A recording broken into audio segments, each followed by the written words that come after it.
आपको अपनी सोच को बदलना पड़ेगा। निकाल के फेंको उन लोगों को जिंदगी से। अरे वो दोस्त किस काम के जो आपसे 2000 रुपए का सामान नहीं खरीद सकते, वो जिंदगी में आपका साथ क्या देंगे भाई? काय के दोस्त है फिर वो? काय के दोस्त है? जब आपका दोस्त आपसे 2000 रुपए का सामान नहीं खरीद सकता तो जिंदगी में आपका साथ क्या देगा? काय के दोस्त है वो। और कब तक ऐसे की दोस्ती रखोगे? और वही दोस्त, आप में से कितने लोगों को स्कूल के अंदर सिगरेट पीना, दारू पीना सिखाया गया? किसी को सिखाया क्या स्कूल में? किसने सिखाया? दोस्त ने। स्कूल में किस टीचर ने सिखाया से दारू पीना, सिगरेट पीना? किसने सिखाया? हमारी जिंदगी बर्बाद करने के अंदर हमारे दोस्त का पूरा हाथ है।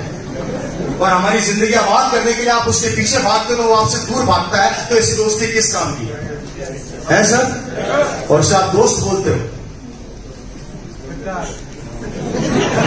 वो आपकी मर्जी क्या बोलता है, मैंने तो नहीं कहा बोलता।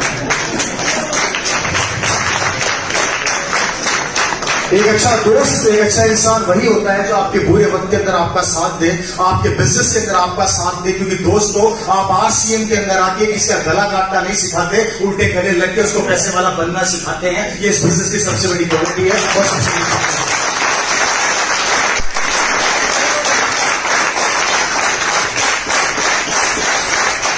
और अगर आज आपने इस बिजनेस को अपना लिया और 5 साल ईमानदारी से काम कर लिया, तो मैं वादा करता हूं 5 साल बाद आपका बेटा यहां पर खड़ा होगा और दुनिया उसके पीछे चलना चालू कर देगी। लेकिन 5 साल चलना पड़ता। बिजनेस ज्वाइन करना महत्वपूर्ण नहीं है, मत करो बिजनेस से अच्छा। अगर बिजनेस करना है तो ज्वाइन करिए और अपनी अपलाइन को फॉलो कीजिए। जो वो बोलती है उसको फॉलो करना हमारा पहला कर्तव्य होना चाहिए। क्योंकि ये अपलाइन आपका गला दबाने नहीं है, आपको पैसा सिखाने, कमाना सिखाने आई है। कर सकते नहीं कर सकते? 5 साल आपको प्रोडक्ट को लेके काम करना पड़ेगा। अब कोई लोग मुझे बोलते हैं कि सर हम आरसीएम का प्रोडक्ट पहले चेक तो कर ले फिर काम करेंगे। अब मूर्ख आदमी, तू प्रोडक्ट थोड़ी चेक कर रहा है, प्रोडक्ट तेरे को चेक कर रहा है कि तू मेरे लायक है या नहीं है। ये समझ में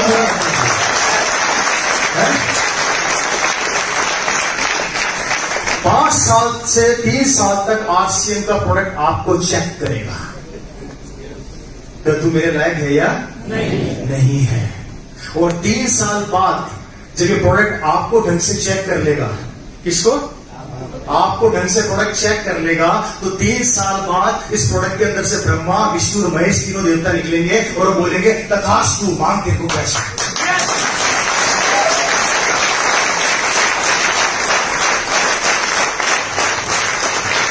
आरसीएम 2 पार्ट में बढ़ चुकी है। आरसीएम 2 पार्ट में बढ़ चुकी है। आरसीएम की रॉयल्टी और टेक्निकल के पीछे भागोगे तो सफलता जल्दी मिलेगी लेकिन स्टेबल नहीं मिलेगी। आरसीएम के प्रोडक्ट के पीछे भागोगे तो सफलता लेट मिलेगी पर स्टेबल मिलेगी। अच्छा करना है। समझ गए मेरी बात? समझ गए मेरी बात? और याद रखिए, पैसे के पीछे भागोगे तो पैसा आगे आगे भागेगा। आरसीएम के सिस्टम के पीछे भागोगे तो पैसा पीछे पीछे भागेगा। आरसीएम के सिस्टम के पीछे भागोगे तो पैसा पीछे पीछे भागेगा। लेकिन आरसीएम के पैसे के पीछे भागोगे, मुझे 500 का आ जाए, मुझे 5000 का आ जाए, मुझे 50,000 का आ जाए, तो 5 रुपए का नहीं आएगा। लेकिन प्रोडक्ट के पीछे भागे, इसको खिलाऊंगा, इसको खिलाऊंगा, इसको खिलाऊंगा, इसको खिलाऊंगा, इसको खिलाऊंगा, तो पैसा बोलेगा तू मेरी मजबूरी आना। अब निर्णय आपका किसके पीछे भागना है, किसके पीछे भागना है, किसके पीछे भागना है, किसके पीछे भागना है। अच्छा मत भागो, ये भागोगे तो करोगे क्या? कोई रास्ता हो तो हमें बता दो। रिपीट कर देता हूं, नौकरियां है नहीं, व्यापार करने के लिए पैसा चाहिए है नहीं, एक ही मंच बचता है, आरसीएम ये भी समझ में नहीं आ रहा है, तो करोगे क्या?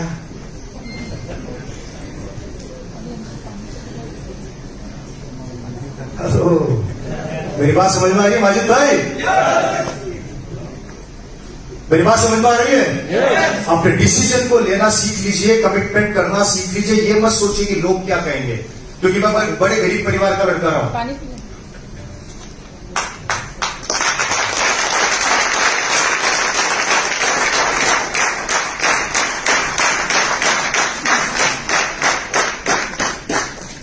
मैं बड़े गरीब परिवार का लड़का था। मेरे दादाजी रेत मशीन पे मजदूरी का काम किया करते थे। 10 बाय 10 के कमरे में मेरा परिवार रहा करता था। ना रहने के लिए हमारे पास घर था, ना कुछ था।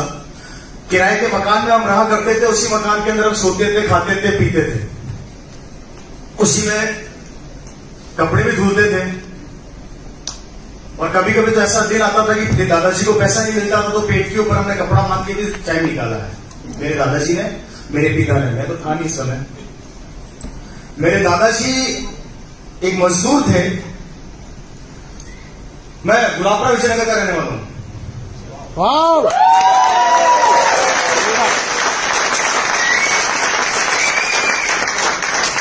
गुलाबपुरा विजयनगर का मैं रहने वाला हूं। हमारे पास कुछ भी नहीं था और 10 बाय 10 के कमरे में थे। 27 मील चौराहे के ऊपर मेरे दादाजी मजदूरी करते थे।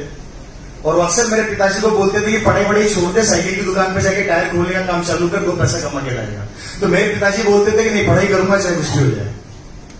मेरे पिताजी ने अपनी स्कूलिंग कचौरी बेच के करी। विजयनगर के अंदर, विजयनगर का नाम जानते हो ना? विजयनगर के अंदर मेरे पिताजी कचौरी बेचते थे अपनी छोटी उम्र के अंदर, 5-6 साल की उम्र में। और कचौरी बेच के उन्होंने अपनी स्कूल पूरी करी।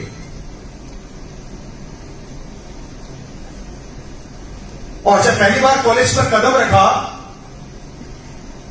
अजमेर डीएवी कॉलेज, तो जिंदगी में पैंट क्या होती है? पैंट पहली बार कॉलेज में आके पहनी।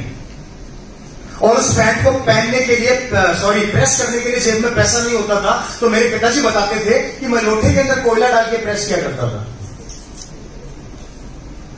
कचौरी बेच के मेरे पिता ने अपनी कॉलेज पूरी करी।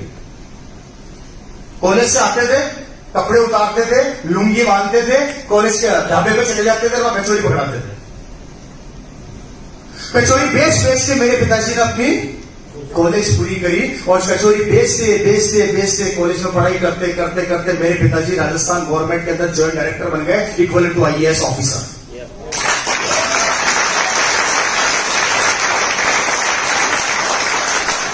एक गरीब परिवार का लड़का जिसने स्ट्रगल चालू करके नौकरी में आया। और जब नौकरी में आया तो मेरे पिताजी की सन 2000 में सैलरी हुआ करती थी 25,000 रुपया महीना। कितनी सर? 2000 में, सन 2000 में। कब होती है क्या? मेरे पिताजी जब भी ऑफिस से आते थे, सोते नहीं थे, टीवी नहीं देखते थे। वो कंपनी में आके कुछ लोग सोचते थे। मैं उनसे पूछता था, आप क्या सोचते रहते हो? तो मेरे पिताजी बोलते थे, इससे भी बड़ा करना है। मैंने कहा, पागल हो गया? इससे बड़ा क्या होता है? 25,000 रुपया सैलरी मिल रही है आपको, सरकारी गाड़ी मिल चुकी है। जयपुर के अंदर शानदार ऑफिस राजस्थान गवर्नमेंट का। जयपुर में चौराया है भाई सुदाम, जानते हो? वहां पर बिल्डिंग है नेहरू सरकार भवन, जानते हो? उस नेहरू सरकार भवन की छठे माले पे मेरे पिताजी का ऑफिस।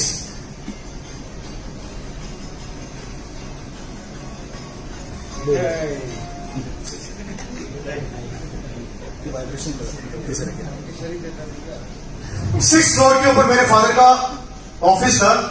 पता कर सकते हैं, स्पिन डिपार्टमेंट है ऑपरेटिव का। 25,000 रुपया सैलरी, शानदार एसी कैबिन के बाद चपरासी बैठा रहता था। चपरासी की इजाजत के बिना आप अंदर जा नहीं सकते थे। 25,000 रुपया उस टाइम महीना सैलरी थी। सरकारी गाड़ी मिल चुकी थी। पिताजी ने अपने पैसों से मोटरसाइकिल खरीद ली थी, कावासाकी 4 स्ट्रोक चैंपियन। उस समय आया करती थी, पता नहीं आती नहीं आती। और मेरे पास साइकिल थी BSSLR। जिंदगी चल रही थी। मेरे पिताजी ऑफिस से आते थे तो हमेशा टेंशन में रहते थे। और मैं तो अक्सर बोला करते थे मुझे इससे भी बड़ा करना है।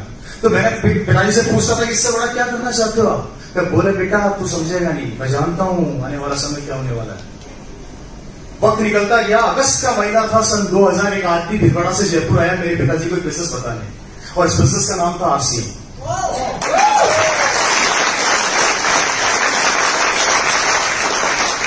उसने आके बोला, शर्मा साहब आपसे मिल सकता हूं क्या? मेरे पिताजी ने बोला, आ जाइए।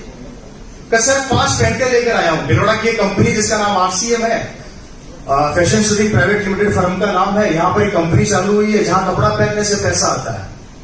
क्या बोला उस आदमी ने? तो मेरे पिताजी ने बोला कपड़ा पहनने से पैसा आता नहीं, बोला कपड़ा पहनने से पैसा जाता है। तो बोला नहीं सर इस कंपनी में आता है। बोला बता। उसको बिठाया, प्लान देखा, समझा, और उसको बोला 5 दिन बाद आना। और 5 दिन बाद उसको वापस बुलाया। और मुझे आज भी याद है सन 15 अगस्त 2000 कोई बिजनेस मेरे पिता ने साइन किया था। 15 अगस्त में